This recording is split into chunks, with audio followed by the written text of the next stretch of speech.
Good morning, Kansas City. We are live from Los Angeles Airport. Here I am with my esteemed colleague, Vahe Gregorian, who's probably about 20 feet behind me, and Sam McDowell currently waiting in his hotel for the plane ride home. But we got a lot to unpack here. Chiefs squeezed out in overtime, 34-28 win last night, Thursday night against the Los Angeles Chargers. The Chiefs are now 10-4 with a two-game lead in the AFC West. Gentlemen, let's just dive right into this. Sam, in your opinion, what stood out the most to you about last night's win? Well, I mean, they won. I think that's what stood out to me the most. It was a hell of a game. I mean, Vahe and I were talking about this during the game, but the last three times these two teams have met, well, let's just say the last three times these two quarterbacks have met, because I'm not counting that regular season finale where the Chiefs rested their starters. It's been the best games of the season. Last year when they met out in LA, Harrison Butker kicked 9 game-winning field goals before they finally counted the last one. Then you had in the first meeting this year in week 3, the Chargers score a game-winning touchdown with 32 seconds left. Then we get the best of the three, I think, last night. I mean, Travis Kelce, a guy who we asked Andy Reid, I mean, to be frank about, why he wasn't Travis Kelce over the past few weeks. I went back on the game logs, and he had 54 yards over the last 2 weeks. It was the worst stretch he had since 2015. And for him to break out for his career high after that back-to-back stretch, that getting him back to where we know where he can be and where he has been, I think puts the Chiefs' offense on a different level. Yeah, 410 yards passing, three touchdowns, two to Travis Kelce, one to Tyreek Hill. And Vahe, as well as most of the fans do, that he's gone through stretches here where he just hasn't looked the same, but he's battled through it. And last night we saw what Mahomes can do when the pressure is on, the lights are on, and he tosses 410 yards. And I know you wrote a column about him, so why don't you tell us about what you wrote about? Yeah, and first of all, I want to say that the red zone is for parking only, and I'm just giving you a little the background noise here at LAX. We wanted to make this a reality show, but hey, the thing that really stood out about Patrick is I'm sure we all were very cognizant of those almost back-to-back plays when he, as he put it, dirted the ball. I'll use that term instead of the other term he used for the pass, but he dirted the ball to McCole Hardman on a fourth down. It was a touchdown at the goal line. And then, Travis Kelce gets in his grill and gives him the pep talk, and Patrick comes back out there and throws a terrible interception. And that's kind of a tough 1-2 punch. And, not everybody kind of gets bigger in that moment. But, wait for it. Number 15 for boarding. Thank you. But the thing that then happened is he throws for 203 yards after the third quarter.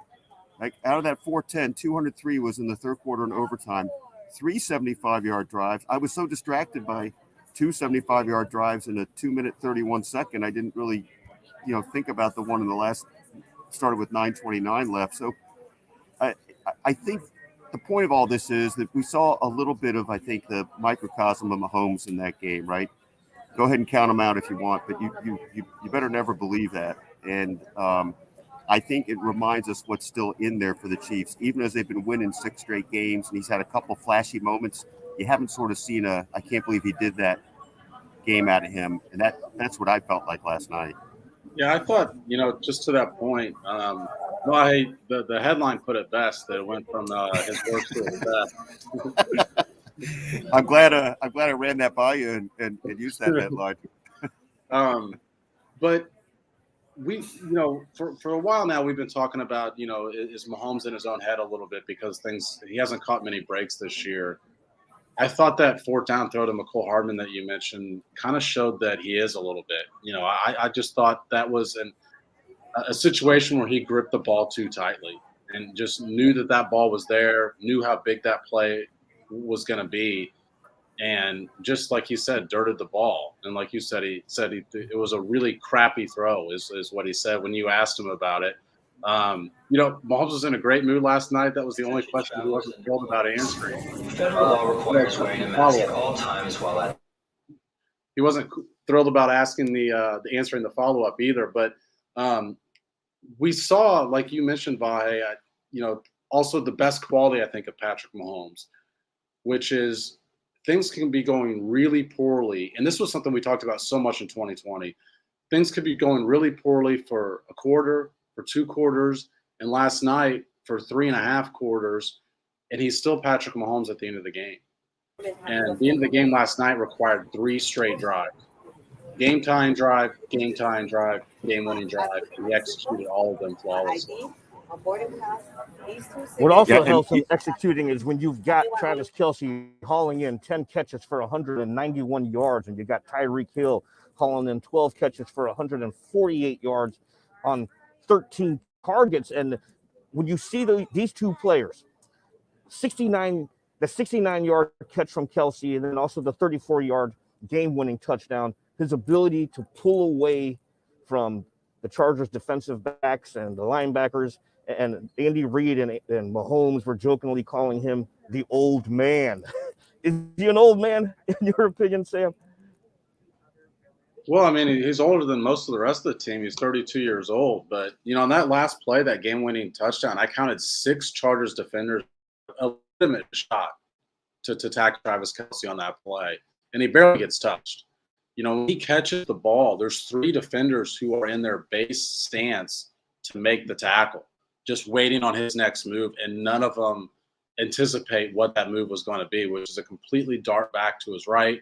Then he cuts upfield, then he weaves all the way back to his left. And, Patrick Mahomes said last night that one of the reasons Travis Kelce is so good after the catch is because of his size.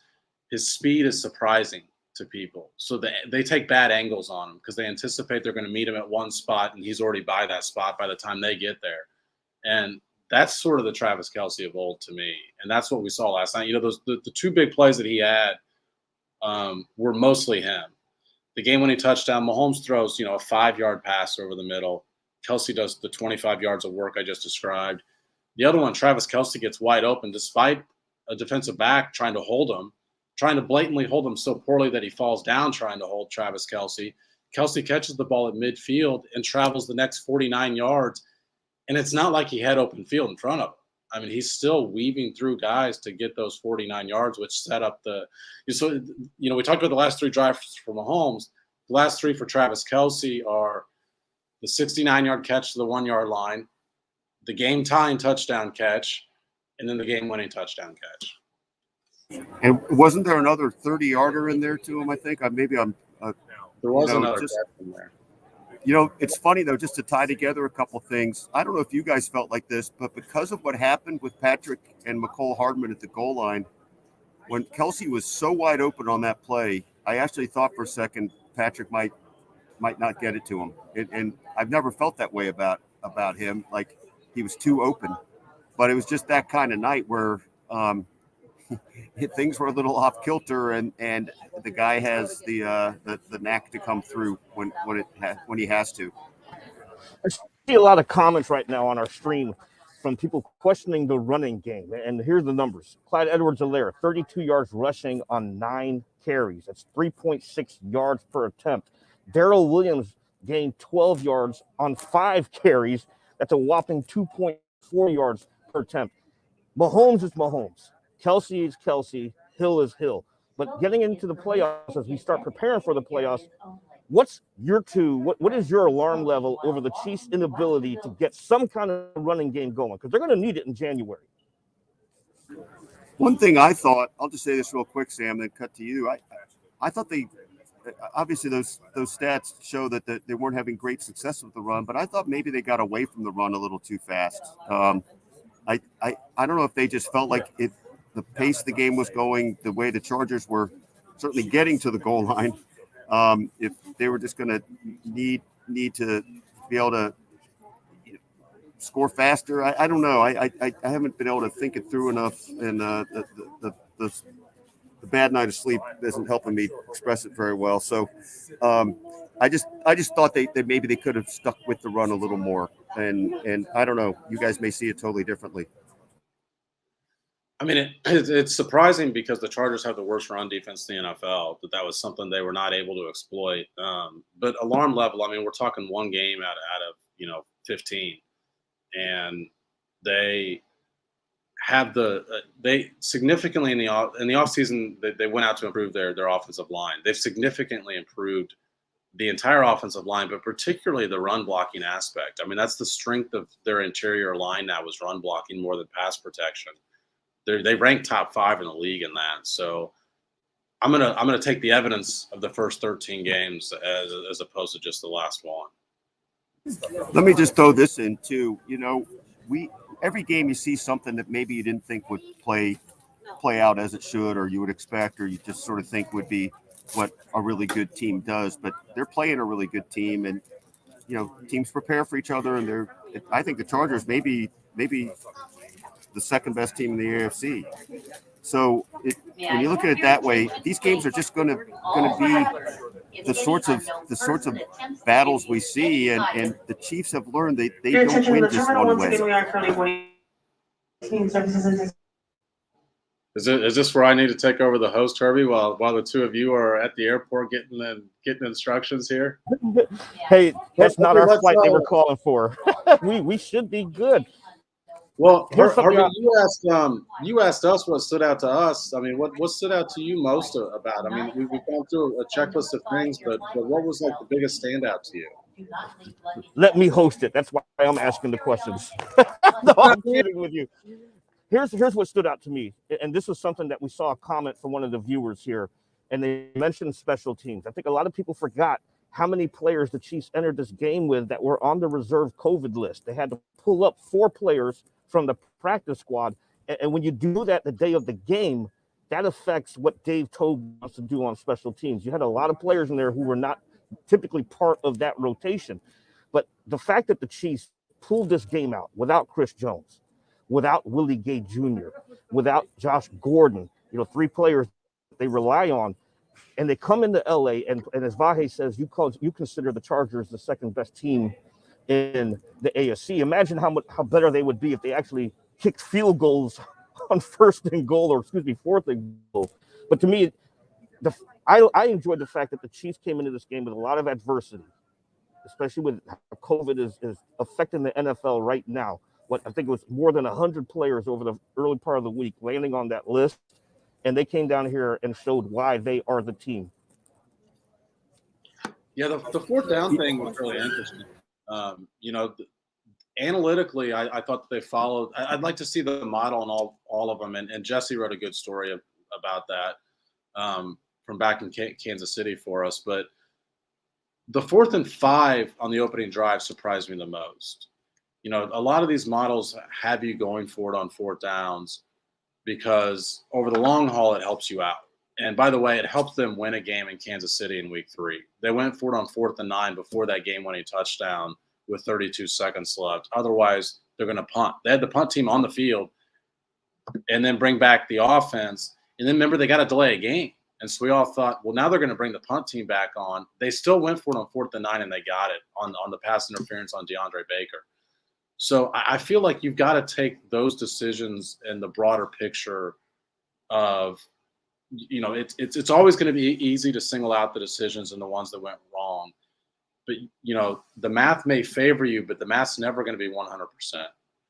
So, but the one that surprised me the most was the 4th and 5 on the opening drive, because I think that anytime you're at the goal line, it's harder to get the yardage. Your play sheet is limited by the fact you've only got the end zone's only 10 yards deep. And when it's 4th and 5, everybody knows you're passing. So then your play sheet shrinks even further. And so I thought that one was their most difficult attempt for those couple of reasons. And especially after getting a 75-yard kickoff to open the game. And this, I know, Andy Reid even said this in his presser last Monday. He said, don't mention momentum to the analysts because they hate that word. They don't believe in that. But I do think when you get a 75-yard kick return and you don't score, there is some momentum involved in that. I sort of thought about that too, Sam, and maybe we were talking about it in real time. You get the 75-yard return, then 2 plays later, Eckler runs 15 yards to the 5, and it's like, okay, they might get swamped here, right, or at least early. And then 3 straight incompletions. I don't know. It seemed apparent to me like you will lose any element of momentum or whatever you want to call it that you have if you don't take the points. And that was I just think higher risk than reward. Enough so that it was just sort of blind faith. I agree with that.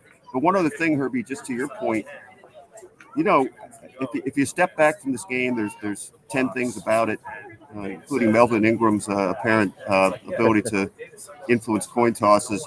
But probably really the story of the game is doing this with 3 defensive starters, key starters out. Yeah. I mean, each one of those guys, and maybe Willie Gay less than Chris Jones and less than L'Jarius Sneed, but each one of those guys is really becoming a key cog of that defense, and that's a really good Chargers offense. So I think that's another thing that tells us there's something really potent going on here with the Chiefs. Here's how you know that the Chiefs missed Chris Jones last night. The Chargers gashed him for 190-plus yards rushing, most of it coming right up the gut. And so Derek Nottie had to fill in for Chris Jones, but he's no Chris Jones. Hey, as we get ready to wrap this up, here's the question I have for you two. We know about Patrick Mahomes versus Josh Allen, Patrick Mahomes versus Lamar Jackson. Is Mahomes versus Justin Herbert now the premier matchup for the unforeseeable future based on what we've seen out of Justin Herbert now in 4 career games against the Chiefs? Sam, you first. Well, I think it is because they're going to face each other twice a year. Those matchups are guaranteed to be built into the schedule every year. Those other ones you mentioned are not. We say this here on December 17th. But the Chargers or the Broncos could do something in the offseason that could be really interesting. But for now, yeah, I mean this is a matchup that we could be seeing for the next decade. I mean, it's entirely foreseeable that these two are facing off for the next decade. And like I mentioned at the top of the show, based on their only 3 career meetings, I don't see how you could think that any matchup has been more dramatic than this one. And I'll add to that and say I'm looking forward to the challenge of Sam McDowell breaking that down in numerous ways when they meet in the playoffs. But it's fun to watch, and you can tell the respect the Chiefs have for the Chargers and for this quarterback matchup. And I think Tyrann Mathieu actually tweeted about it last night that the Chargers really have something going on. It really makes it fun, and it also means that the Chiefs aren't just going to automatically win these games. Yeah, Kelce also said it last night at his post-game press conference where he called Justin Herbert essentially an elite quarterback, and the Chargers are in good hands. Hey, as we get ready to wrap up here from Los Angeles, I will be remiss if I didn't mention 2 things. Blair Kirchhoff, thank you for your phenomenal column. I know a lot of our readers and listeners have been asking about you, but hey, best to you as you recover. And to our esteemed colleague, Sam Mellinger, who now transitions from sports writer to vice president of communications for the Kansas City Royals. Too bad you didn't come join us on your last show, but you will also be missed. Sam, Vahe, do you have any parting thoughts for Blair and Melly? Yeah, I'll let Vahe take the last word on this because he's known both of these guys for longer. But, our world this week has been shaken a little bit because of what the things you mentioned. But, if there's anyone that can get through this, and I believe will get through this, is Blair. I mean, he's one of the absolute most resilient people I know. And certainly just a guy that has been a big influence on my career. And the same goes for Sam. I mean, just a gigantic influence on my career. I told him this when I got hired 3 days before I started, Sam took me out to lunch. And the first guy I met at the Kansas City Star, he was at that time the only columnist for the Kansas City Star. But, it just meant that much to him to meet the young guy coming in. And he told me that anything you need, I can help you. And I don't know if he ever regretted that. He might have, because I went to that well probably one too many times. but just he was always willing. And so, like I said, it's a big loss for me personally, but I feel like for also me professionally, just because that guy was a guy who, or is a guy who I continue to look up to what he was able to do. I'll find it very hard to talk about each of them without getting too emotional. For some reason, it's really hitting me right now, and I can't say it any better than you did, Sam, or Herbie. But I can shamelessly say I really love both those guys. And the drummer it's we're going to be picking for our hard. last and final. Chelsea Cameron, please Well, make your meeting what you on can that do. note, Number with the 15. final boarding call, this is we'll go ahead and wrap it up here. But with my esteemed colleague Sam McDowell, Vahe Gregorian, and to our listeners out there, hey, we showed we can improvise, adapt, and overcome with a post-game show live from Los Angeles Airport with producer Beth Walsh. Hey, everyone, we will see you next week when the Chiefs take on the Pittsburgh Steelers at Arrowhead Stadium. Take care, everyone.